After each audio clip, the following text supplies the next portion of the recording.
Comedy. Comedy. Comedy. Comedy. Comedy. Comedy. Comedy. Comedy. Comedy. Commedia. Comedy. Ciao. Welcome to the Comedy Hall. You see what I deal with? Hello everybody. Welcome to the Comedy Hall podcast. Here we go with Jordan, Ciao. with Ariel. Yo.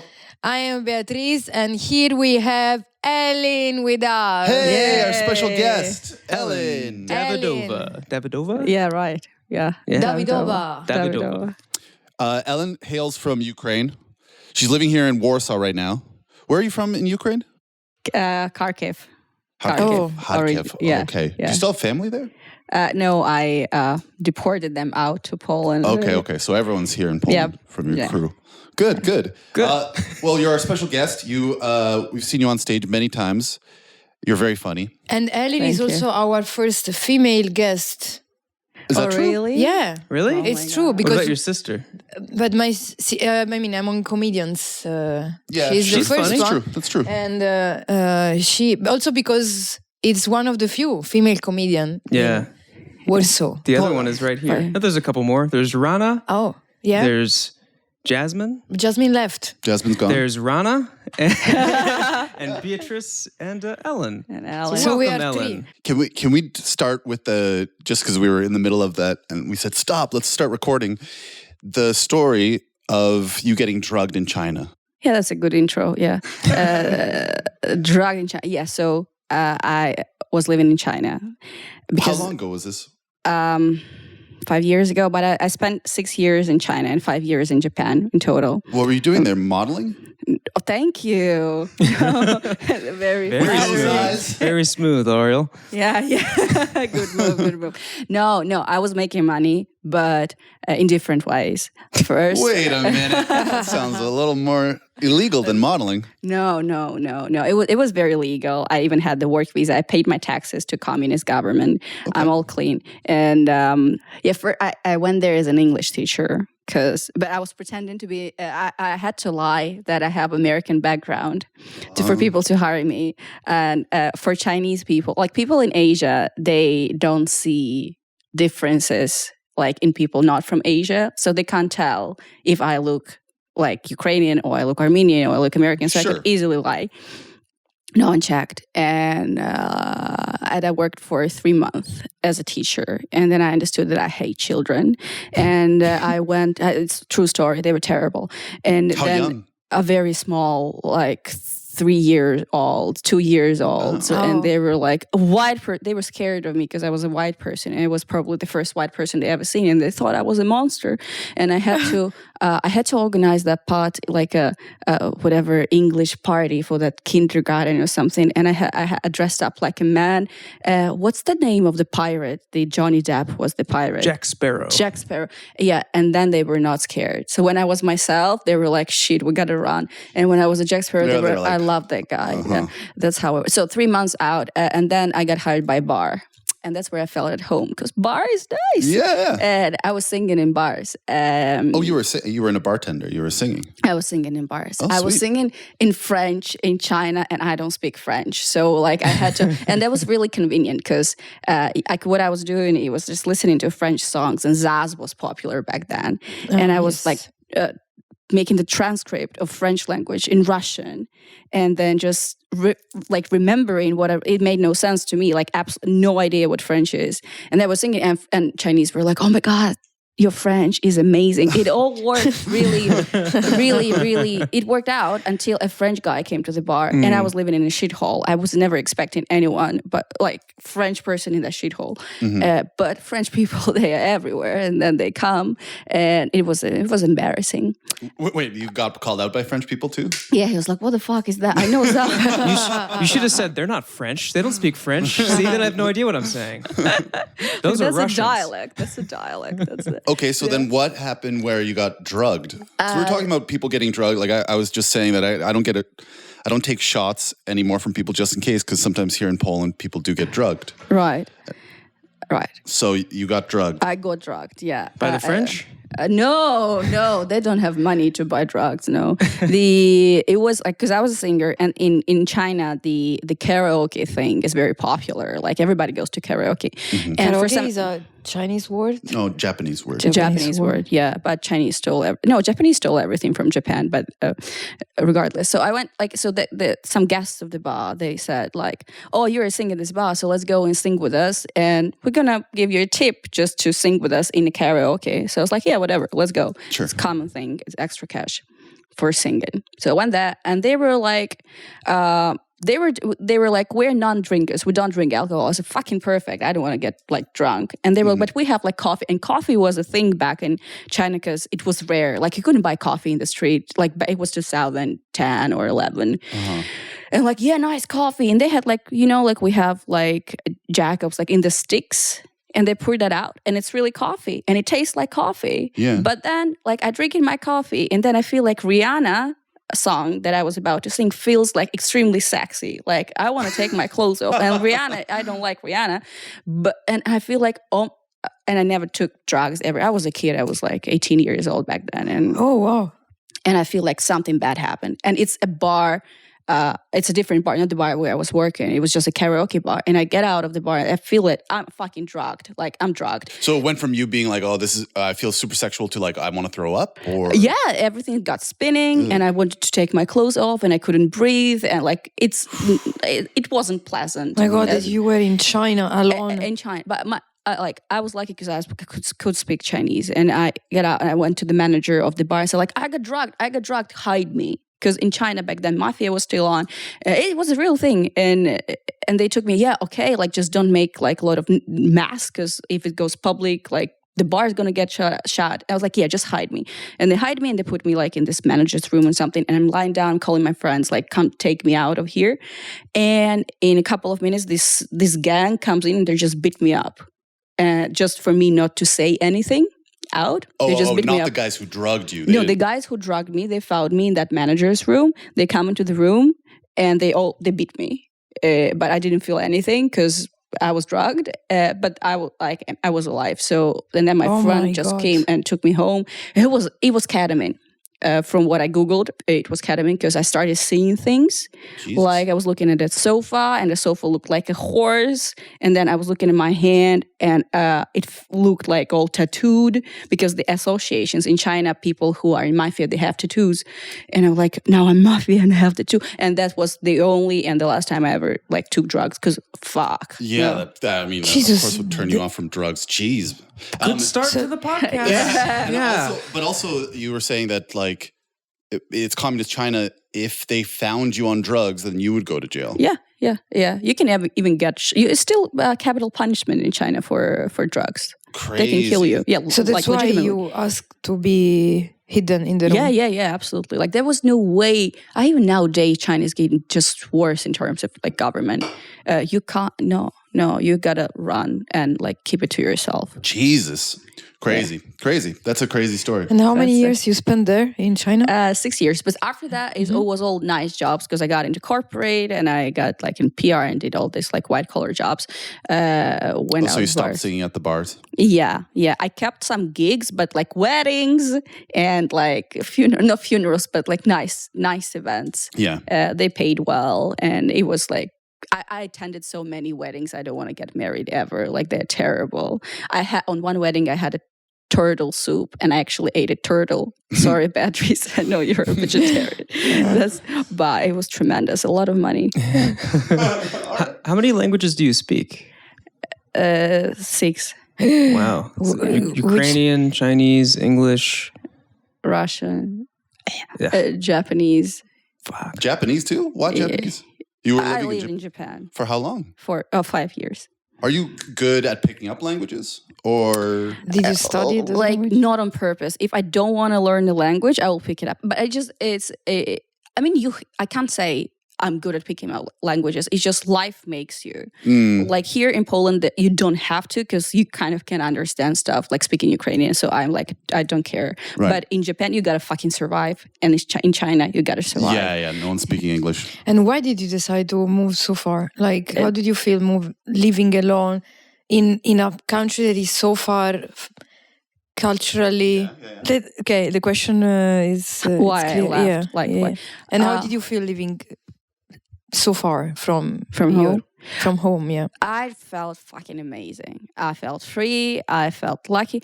What happened was that I didn't want to stay home because it just was too small. Like home was like not interesting, and I was like, I'm moving to New York, and I got into university, and they didn't give my visa approved.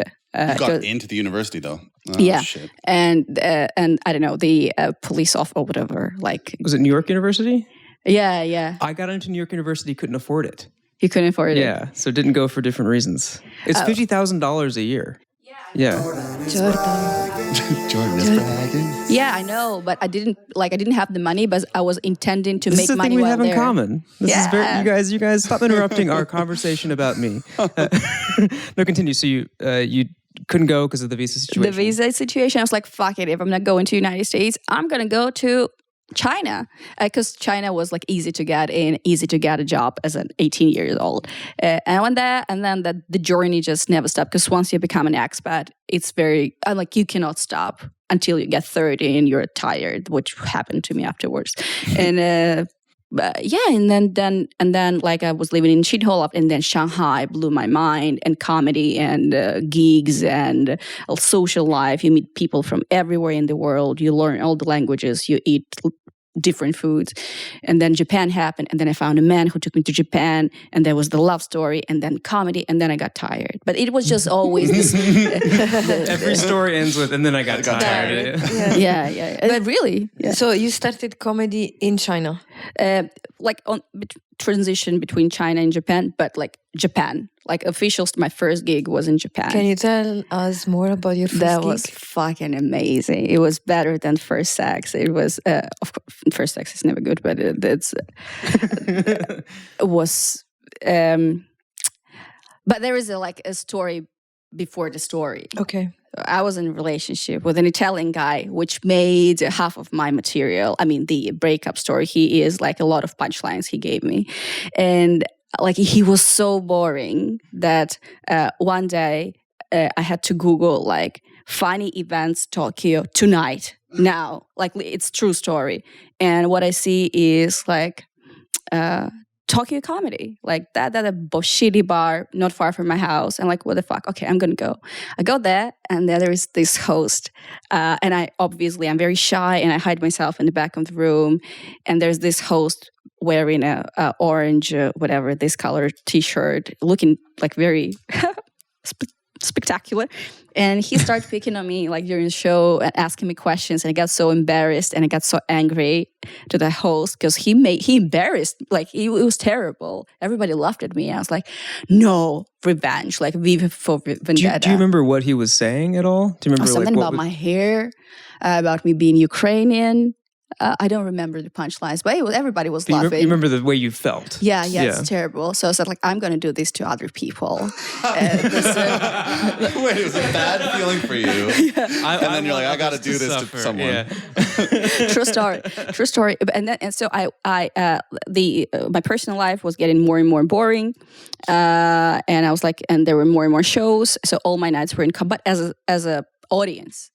And then I was very regular. So once the other host, like the boss of the whole like comedies in Tokyo, he said like, when will you get on? And I'm like, in 2 weeks. I had zero material. Yeah. And I had to write my first monologue. It was like 8th of October 2019. And and my monologue was ready. I remember writing it in metro stations, like in trains and buses. And then I was so nervous. I took a day off to rehearse my 5 minutes all day, like in front of the mirror. Punchline. And I was so stupid. I even took a shower and washed my hair, and I tried to make myself beautiful because I thought it was like, gala concert. Yeah, sure. And actually, like for a woman, I don't know, Beatrice, if you relate to this, like the worse you look, the better the show goes. For a woman. At the beginning, yes. You felt like that? Yeah.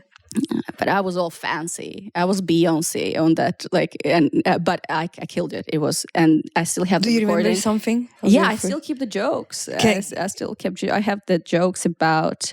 I got into therapy, and my therapist told me that I'm bad at expressing my feelings, and I'm actually so good at it that I'm single again. That was my opener, and then there was about my mom. Like half of the shit was about my mom. Actually, the joke about like therapy is a place of comfort, of understanding. It's where you can bitch about your parents. Doctor, if doctor asks you like, oh, like, have your parents ever been violent to you? And you say no, and you say, oh my, I fucked it, my own joke. I fucked up my own joke. I haven't done comedy in a month and a half. The therapy is a place of comfort and the place of understanding, and most importantly, is the place where you can legitimately complain about your parents.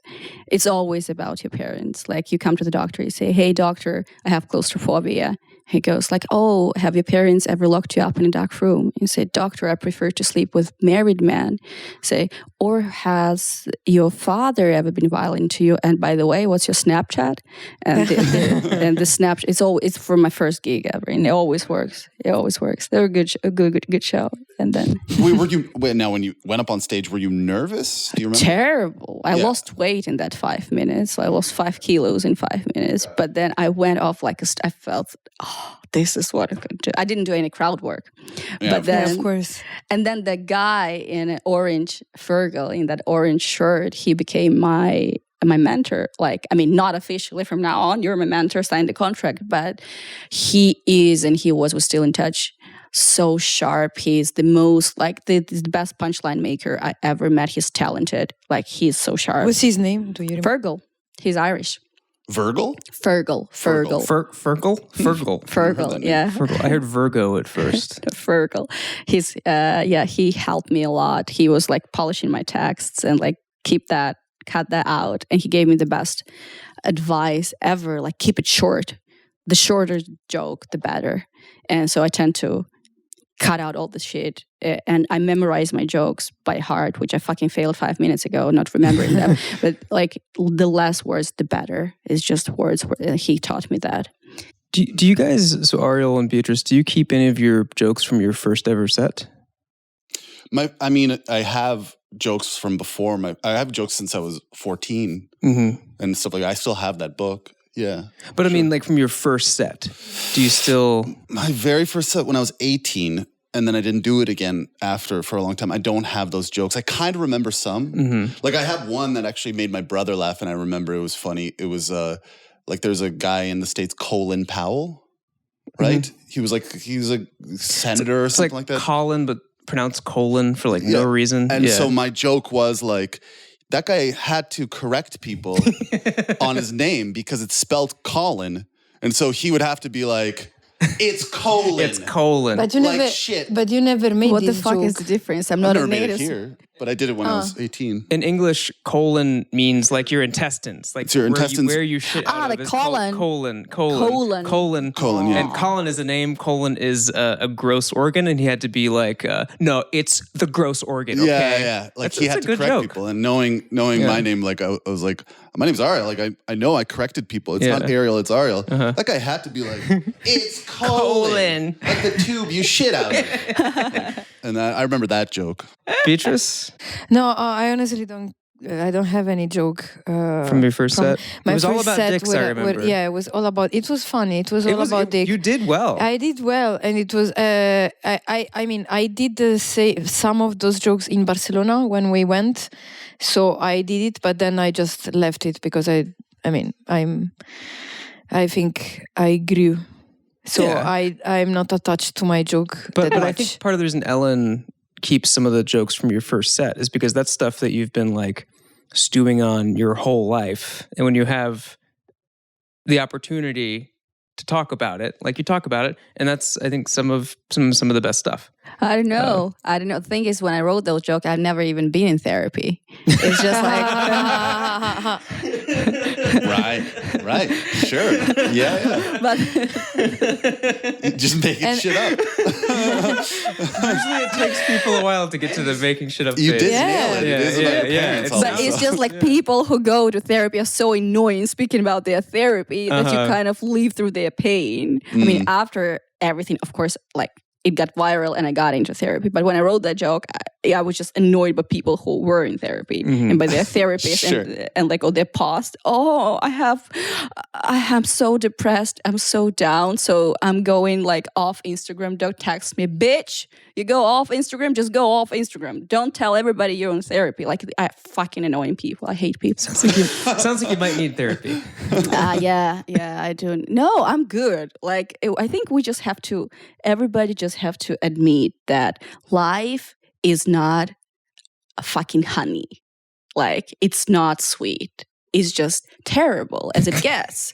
And you have to live through life being terrible. Terrible, that's it. Without going to therapy. Set your expectations low. I disagree. I disagree. I love life. Life. It's good to me. So I don't think life is terrible. I don't have this. I don't think. For example, people say that to be a good comedian, you need to be sad. Yeah. I don't agree with this because the more sad for my personality, the more sad I am, the less funny I am because I'm not funny for myself. And first I need to be funny for myself. Well, there's different ways of being in different styles of comedy. And Elin is a very dark comedian. So our listeners probably haven't heard. I think so. Yeah. Yeah. It's not all therapy stuff. It's all about, it's death and. No. I think my comedy comes from the anger. Like, I'm very angry, and like when I get very, very angry, the best jokes are being written. I don't even write them; they just come. I love being angry because it gives me material. And recently, I'm not angry at all, and I'm like, "Fuck, someone make me angry." And that anger or being funny for every personality type, it's a different source of inspiration. And if you have that. Bridge between emotion and literature, because for me comedy is literature, then you have the sparkle and then you just transmit your emotion into your comedy, and that gives a shade or tone to your comedy style. Now, some people come from depressed and their comedy sucks, and then some people come from the piece of happiness and being funny, like Beatrice's comedy. I love Beatrice's comedy because it's not like anyone else's comedy. It's about stupid things in life, which everybody notices, but not everybody is able to tell the funny in a funny way. It's very difficult to tell about funny things in a funny way because they're funny by default. It's like telling a funny story. You tell about a funny story, it's not funny, but you have the talent telling little funny, stupid things in a funny way. That's amazing. Thank you. I think stupid is the way I would describe your comedy as well. Bea's comedy is very, very style driven, and Ellen's more of a one-liner, one-liner comedy comedian. And Bea makes puns and picks up dogs, and it's a joy. It's a joy to watch. But if someone else did the same thing, it wouldn't work. I think in most cases it wouldn't work, and that's great because no one can steal your material. Also, I think with your comedy, Ellen, it suits you as well in the sense that when you are doing some angry stuff, I don't think you're lying. I'm a pretty either I'm not angry at all or I'm super angry. And when I get super angry, it's more scary because I don't look like the person who would get angry. And so I have tons of jokes where I'm pissed off about this thing. But as a person on stage, this tall guy with a smiley face being like, I fucking hate this or that. People are like, whoa, dude, relax. I thought you were going to say I fucking hate Jews. And you're Jewish. I was, you were going to say, I was going to say I hate Jews as a joke. But that's that kind of stuff. It doesn't fit my image almost. It's a weird thing where it's true to myself, but it just doesn't look good on stage. I have the same thing. If ever I'm angry on stage, people do not like it. It does not work. Yeah. You look like an asshole. I look like an asshole. And lately I do more self-deprecating stuff because people need to be convinced that I'm not a complete asshole. So I make more jokes at my expense now and things go smoother. There was a period months ago where I was doing too many asshole jokes and nothing self-deprecating, and it was it wasn't working. But now I have a mix of because I think I'm more confident than my image would suggest Right. So people are expecting me to make fun of myself. And if I don't, then people don't trust what I'm saying. Well, that's what I was going to say about even when you said you dressed up and looked pretty on your first, like, I mean, the jokes you were saying was a nice juxtaposition of that. It was actually fun to probably watch you as like dressed up pretty and being like talking about your parents or something. Is like a cool, I get that as a girl, you would want to dress yourself down so people wouldn't judge you based on your looks. But there is something awesome about like a good joke, just being a good joke. Doesn't matter who it comes from, what they look like. It's just a good joke, or, you know, it fits the actual form that you're taking on stage. In a perfect world, Yeah, that's true. But then, I'm like, very progressive. in Japan, for example, because it all started in Japan. In Japan, the problem of women is a real problem. It's not like in Europe. I don't like if you compare Europe to Japan. Europe has no like gender problems. Yeah, Japan, it was real shit, and you had to, like in Japan, a woman means nothing. In corporate world, you'll never promote it. If you don't reach a certain age, if you're not from samurai family, like that's true story. So in Japan, that there is this thing. So I was concerned about that. Okay. And I had the worst show of my life. I still remember that day. I remember the weather. I remember the location. It was a gig in English, and I come to a show and I do my material. And I look nice that night because I brought a date, and it was the worst mistake to do. And then the audience, the whole row, the front row, we had 20 Japanese women, and no expats, nor men, just 20 Japanese women in front of me, and then like behind them, I don't know. And my jokes were like that night, because I brought the date, were like dick, pussy, sex, whatever. Mm-hmm.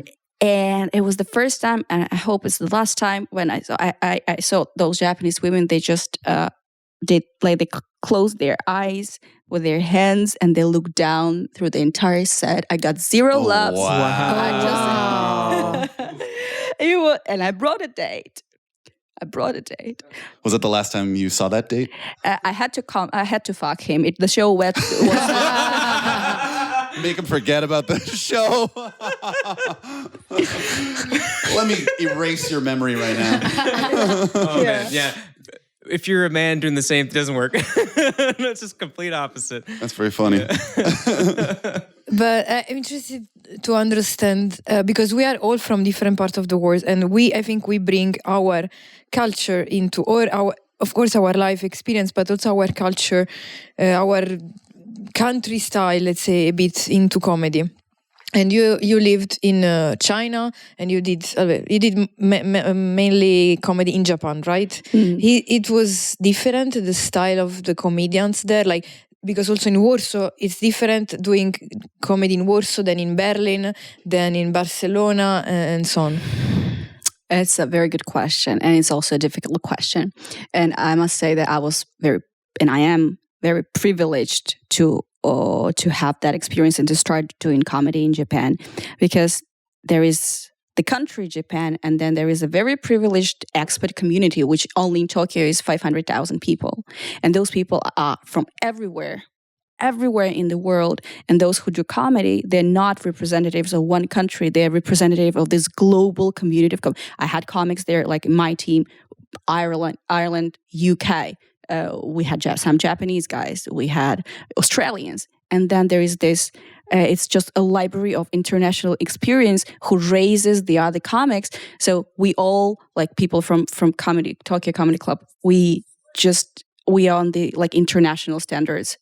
Of course, there are some Asian jokes, like local cuisine, but the standards and the shadows and the colors are all international, like something that you can travel with globally and will go well everywhere. No, like, and that's why when I got tired and went back to Ukraine to like settle down, I never made a show in Ukrainian or in Russian. I always went to expat gigs. I did everything in English because I can't be local. I don't have that. No, it's international, and I'm very happy and privileged to have that. Did you, growing up in Ukraine, I'm just interested in that. I took a trip through Ukraine, and like even my grandfather's technically Ukrainian, but like I just how was your? It's a kind of a dumb question in a way, the way I'm going to say it, but like how was your childhood in Ukraine? Was it a tough life? Was it like I just want to know what was your childhood like, which is a huge question and it's kind of dumb. That's Here's my free therapy session. It was terrible. Fucking this guy. I want to erase those. If I could have an option to erase my childhood, I would erase my childhood. It was terrible because I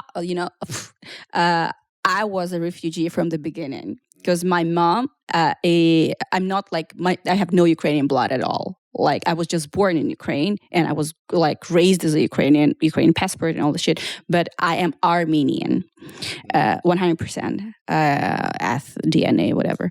And my mom was a refugee from the first war, like Armenia, Azerbaijan. And she settled in Ukraine. I was born. And then there was this life between changing countries, changing cities, and like until we settled. And obviously, she's a single mom, and we were 2 kids, and we were very poor. It was post-Soviet, so the country itself, we were poor. And the shithole I was growing up in, I was in a very small city in Ukraine. I was like, it's ridiculous to say, like, you look at me, you see a white person. But people in post-Soviet back there, and when they're in the shithole, they see, but I'm not completely white, I'm olive color. They would see the difference. And I was the only olive color kid in school. And they would call me the N-word. This is ridiculous to say. This is ridiculous to bring up to people who really suffer from this, from real racism, because that is not real racism. But in that real world, when you're the only olive color, well, it is racism still. It's definitely still racism. It's just not the one you associate with that word, but like it is still racism. It's only what you know. It's the O word. The O word, the O word, the only one, because I was Armenian, they knew I was Armenian, and the kids. I mean, there was never a problem with the adults. Like adults, they don't care because USSR was a big country with a lot of countries in, and people in those countries were of different colors and origins and like ethnic, like say, build up.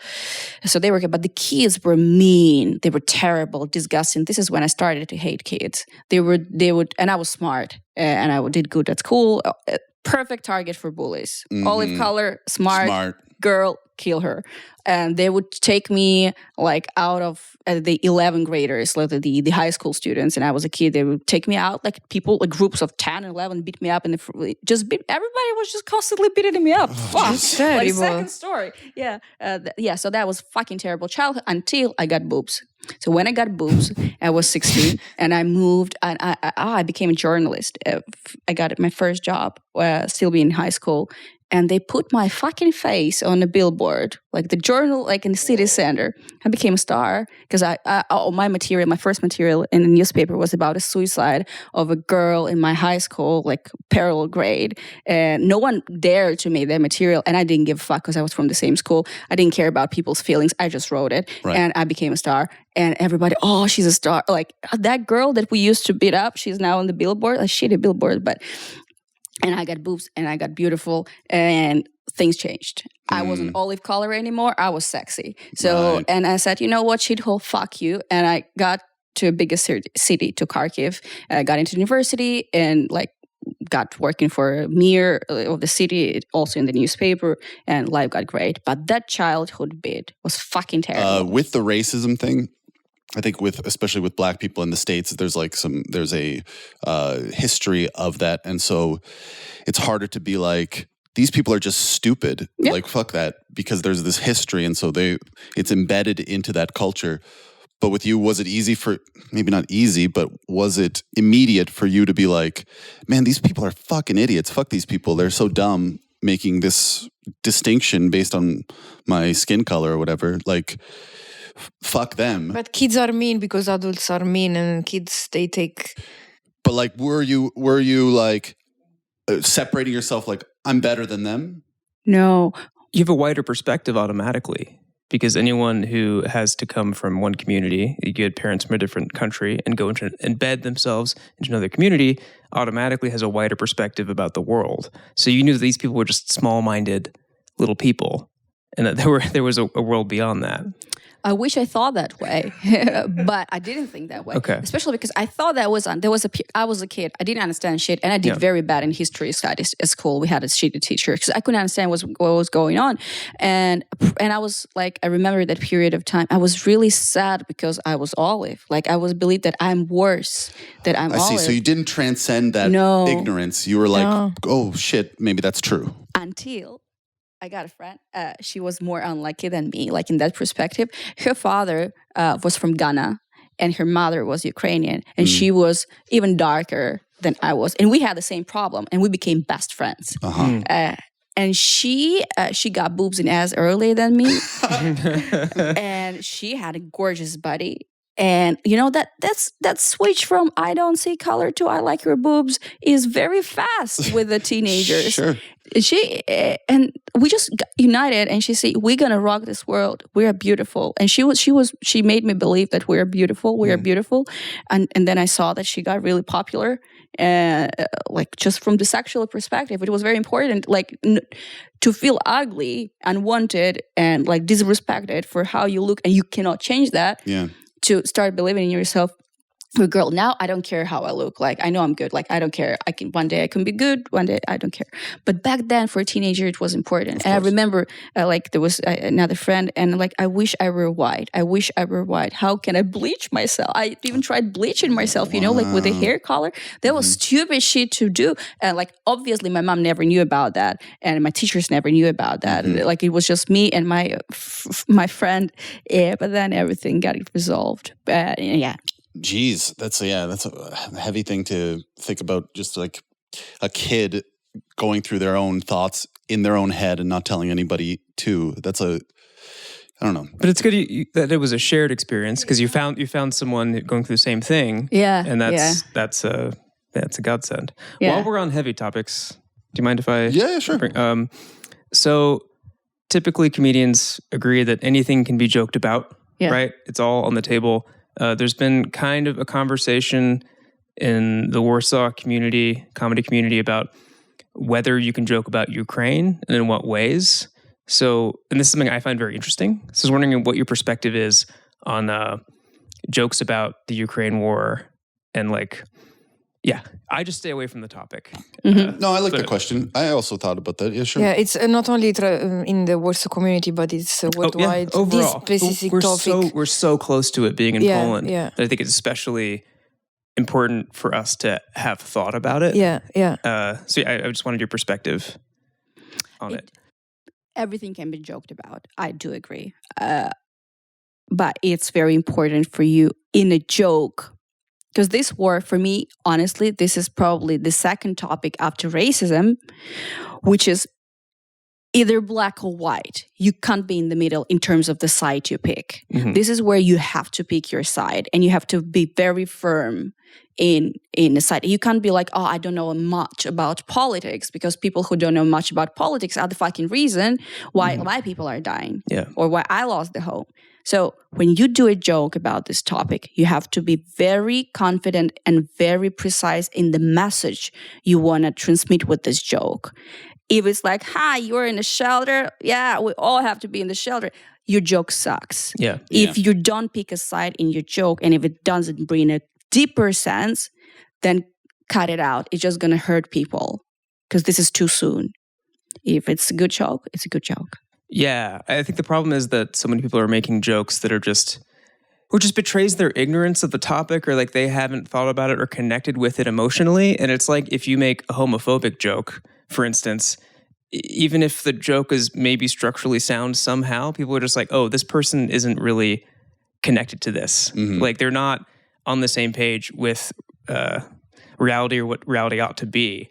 So it's instantly turns off. So you have to have some kind of care with the topic, even if you toss it out the window, but it needs to be obvious to the audience that you have confronted it and you have a perspective on it. And the perspective also needs to be not fuck the gays, fuck the blacks, go Russia. It has to be on the right side of the topic. Yeah, and I also think it's a matter of credibility in the sense that Elin, she's Ukrainian, so the audience trusts the fact that you relate, of course, with the topic because it affects you.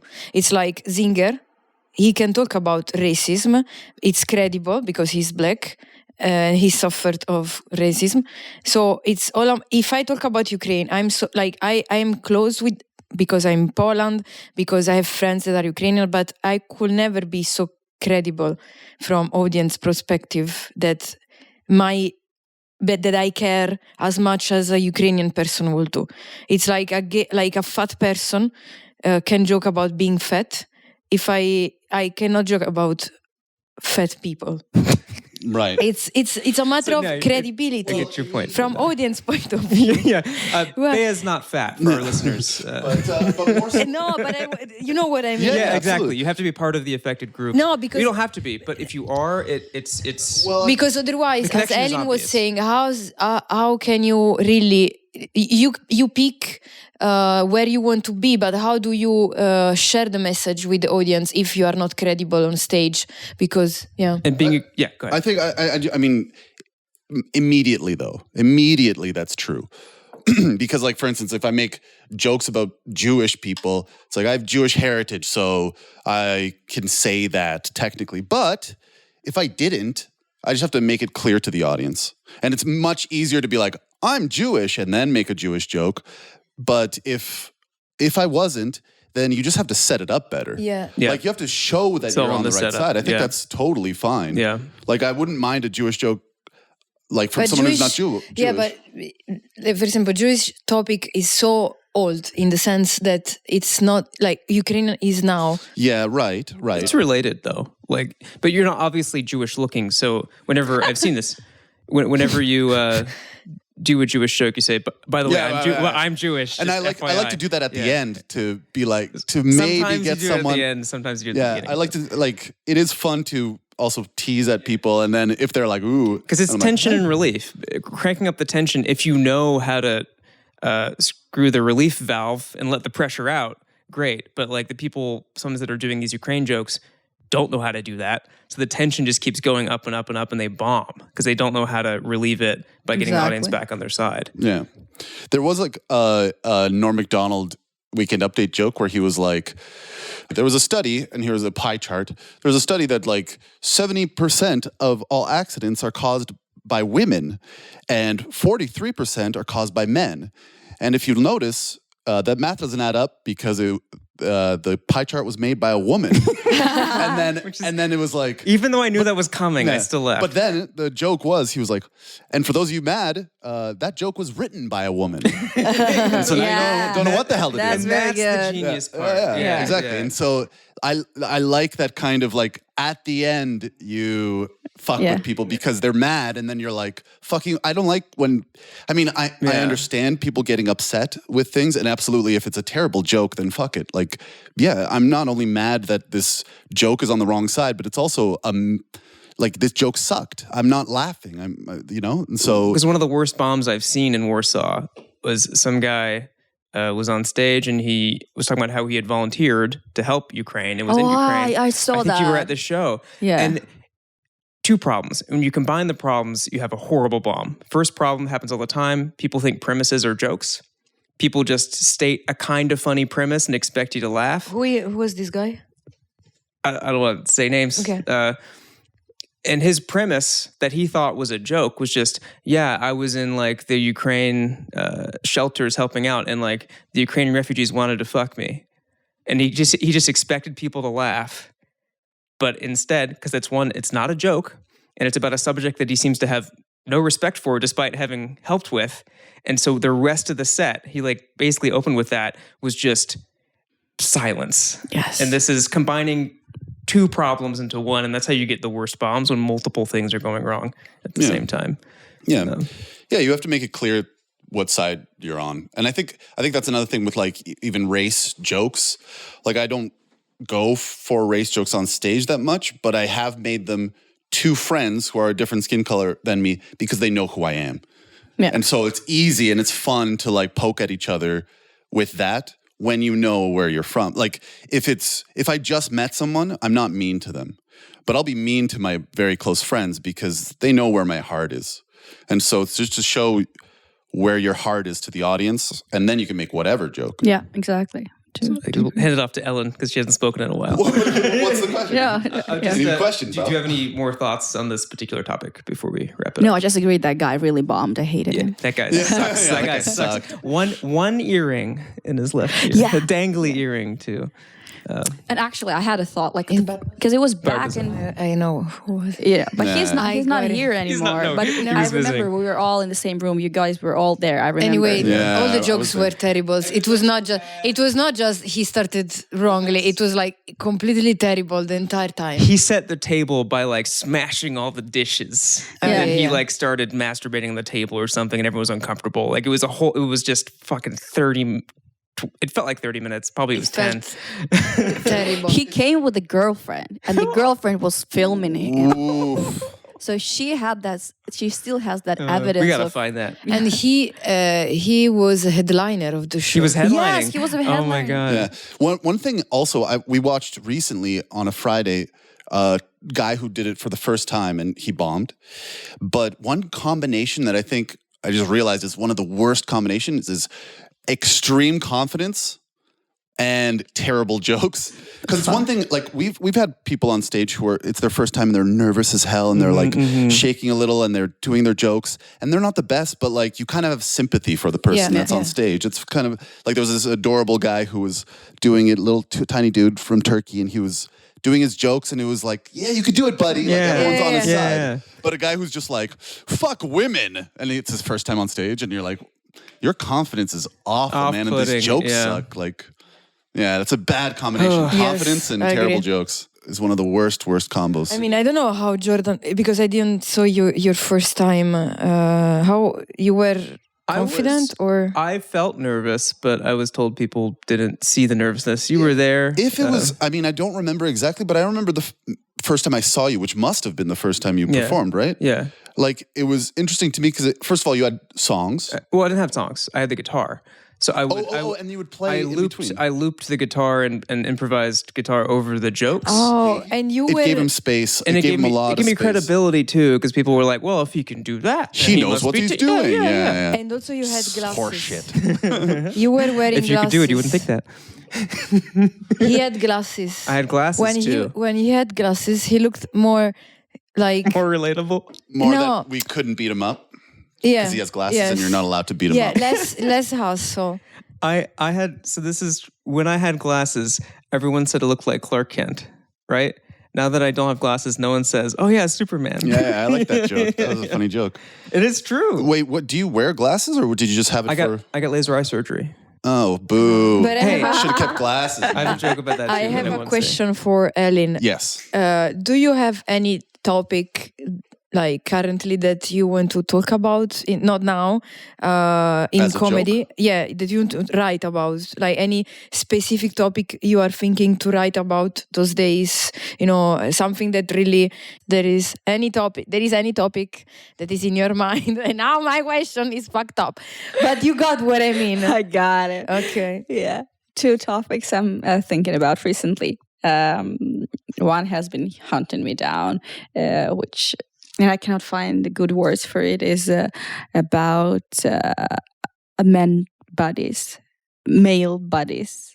I think they have no sense. They are asymmetric. And I recently thought that a man's body naked is like an Outlook email with an attachment. I just need more inspiration, more practice to like make it into a set. You got to date ugly dudes more then. That's my standard. It's And then the other topic, I don't know what is the thing between me and Englishmen, but I have this passion in Englishmen, like British guys. British guys? Yeah, and like I used to adore British guys. They were my personal fetish. I did British, I did Scottish, technically the same thing, English, Scottish, Irish.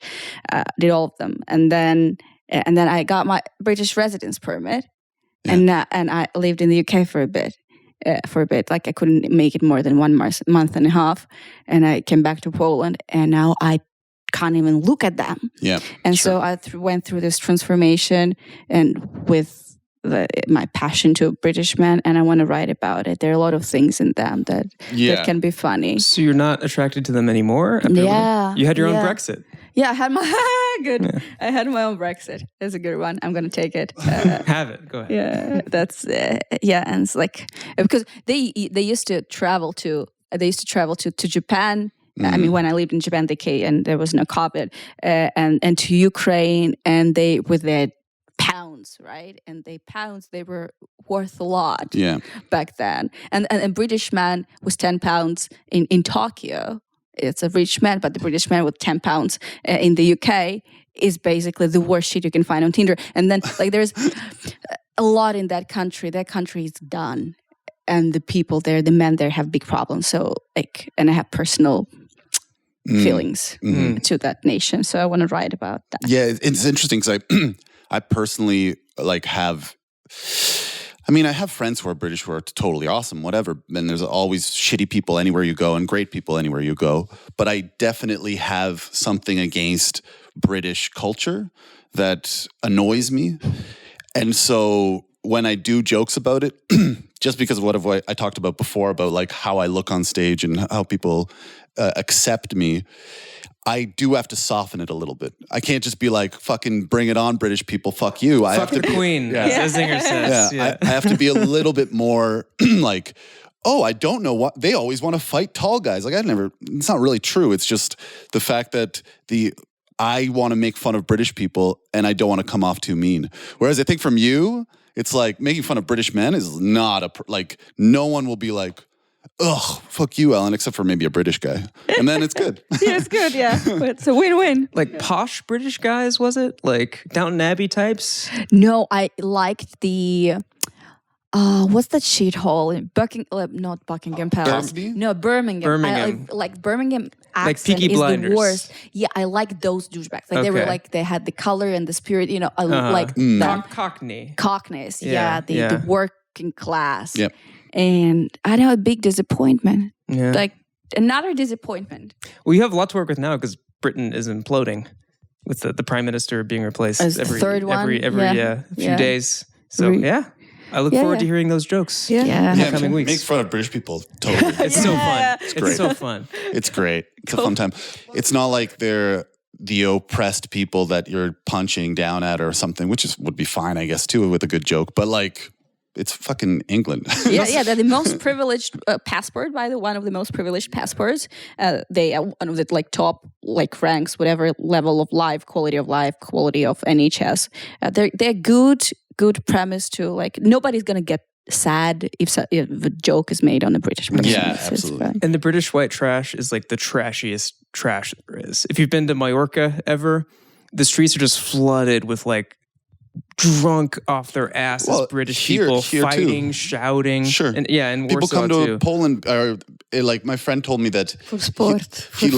In England, a weekend if they go out in London will be more expensive than if they take a flight to Poland and party in Poland. So like bachelor parties. Absolutely. You get like the worst of the worst coming to other countries, but also there's some lovely British people. Of course, yes. There are. Absolutely. Yeah. There's terrible people everywhere. There's great people everywhere. Yeah. So it's it's not a stereotype of all people, but culturally, but British are the worst.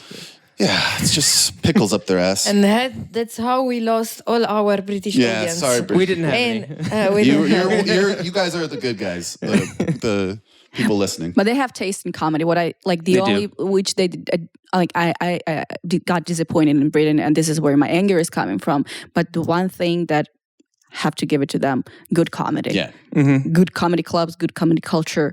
London specifically, gig every day, 3-4 gigs every day. I think they have a lot to make fun of. It's like what we're saying. It's not like those people who are making fun of it don't realize it as well. Yeah, absolutely. Ellen, I feel like we could do like 4 more podcasts with you. So please come back. Absolutely. You're great. Yes, it was very fun to talk to you. Thank you so much. Like we're cutting it short just because we have another podcast, but like I'd be down to sit and chat for a longer time. Yeah, this was delightful. You've had such an interesting life. So what's next? Do you have any idea? I want to buy a car. All right. That's exciting. Nice. You missed the days, I think, 2020, you could get a used car here for like 1,000 PLN. They were just giving them away, and then the supply chain problems all happened, and now the prices have quadrupled. I thought about when I moved to Poland buying 2 shitty old cars and just crashing them into each other because they were so cheap. I don't know if you guys noticed, but I was looking around and you could buy a used car for nothing. But now nowhere in the world is that the case. So good luck. Yeah, and also, so come out to Sunday shows. Even like if you don't sign up to perform, maybe just hop on. We'll see. Now it's close to my house. Yeah, it's close to your house, so it's going down. Thank you very much, Elin. Thank you were you. awesome. Thank you so much. Ciao, guys. Thank you. Ciao. Bye. Ciao. Ciao. So guys, follow the Comedy Hall on Facebook, on Instagram. Check out our shows. We will be so happy to talk with you. Also, if you have any suggestion about possible topics for this podcast, reach out. If you want to be part of the podcast, reach out. If you're a comedian and you stop by Warsaw, come and we will have fun together on stage. So, ciao.